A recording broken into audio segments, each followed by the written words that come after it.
नमस्कार, मी सय्यद अझर, एक मुस्लिम नवतरुण युवक व जालना लोकसभेचा अपक्ष उमेदवार। आज भारतीय जनता पक्षाच्या वतीने पत्रकार परिषद घेण्यात आली आणि त्याच पत्रकार परिषदेमध्ये मुस्लिमांच्या मुद्द्यावर आरक्षणावर आज डावलण्यात आलं। आज मी या भारतीय जनता पक्षाच्या नेत्यांना प्रश्न विचारू इच्छितो की तुम्ही आज शेण खाऊ खाऊ तुमचे डोके पागल झाले आहात, तुम्ही अन्न कधी खाणार आहात रे? आज मी प्रश्न तुम्हाला विचारतो। या पत्रकारांना माझी विनंती आहे की तुम्ही पहिले या भारतीय जनता पक्षाच्या नेत्यांना पहिले तुम्ही अन्न खाऊ घाला, म्हणजे त्यांचे डोके चालतील। आज मुस्लिमांचा प्रश्न जोपर्यंत येतो त्यावेळेस आरक्षणाचा मुद्दा आम्ही आरक्षण देणार नाही। या देशाचा बाप डॉक्टर बाबासाहेब आंबेडकर आहे, या देशाचा बाप दुसरा कोणी येऊ शकत नाही। हे स्वराज्य छत्रपती शिवाजी महाराजांचं स्वराज्य आहे। या स्वराज्यामध्ये आरक्षणाची बाजू आज आम्हाला प्रत्येकाला अधिकार आम्हाला संविधानाने दिलेला आहे।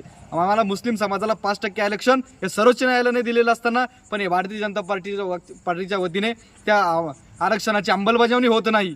ही खूप मोठी दुर्दैवी गोष्ट आहे। आज बॅकवर्ड क्लासमध्ये अल्पसंख्याकमध्ये मुस्लिम समाज आहे, ओबीसी मध्ये आमचा मुस्लिम समाज आहे। मुस्लिमांना आज आरक्षणाचा देण्याचा मुद्दा हे भारतीय जनता पार्टीच्या वतीने घेण्यात येत नाही। सर्वोच्च न्यायालयाच्या गाईडलाईन्स हे फॉलो करत नाही। मी या भाजपाच्या नेत्यांना एवढंच विचारतो की तुम्ही कधी सुधारणार आहात, तुम्ही कधी अन्न खाणार आहात? आता तरी हे शेण खाणं बंद करा आणि त्या पद्धतीने चांगल्या बुद्धीचा विकास करून लोकांपर्यंत आज प्रश्न विचारा। अतुल साहेबांना मी आज प्रश्न विचारतो आणि उत्तर पण देतो की अतुल साहेब, तुम्ही मुस्लिम समाजाविषयी कोणी हा शब्द वापरू नका। जर मुस्लिम समाजाविषयी कोणी बोलणार असेल तर आम्ही आज त्या कदापि सहन करणार नाही। ह्या मुस्लिम समाजाचं उत्तर आम्ही त्याच भाषेत उत्तर देणार ज्या प्रश्नात तुम्ही प्रश्न आम्हाला विचारणार। आणि आतापासून कोणी मुस्लिम समाजाचं राजनीती करू करू मोठे झाले आहे। मुस्लिम समाजाचा एक विशिष्ट पदार्थ खाल्ल्याशिवाय काही भाजपाची काही राजनीती होत नाही।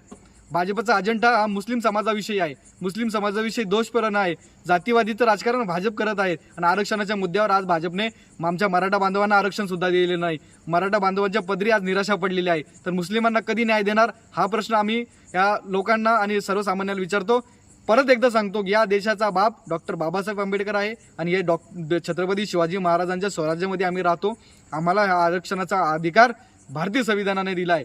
या देशामध्ये कायदा व्यवस्था आहे, संविधान आहे आणि संविधान बदलणारा आम्ही आज लवकरच बदलणार आहोत। त्या माध्यमातून या सर्वांना विनंती करतो की तुम्ही एकदा शेण खाणं बंद करून अन्न खा आणि माझ्याशी चर्चा करा। आपण पत्रकार परिषदेमध्ये मी सगळ्यांचे उत्तर द्यायला तयार आहे। धन्यवाद।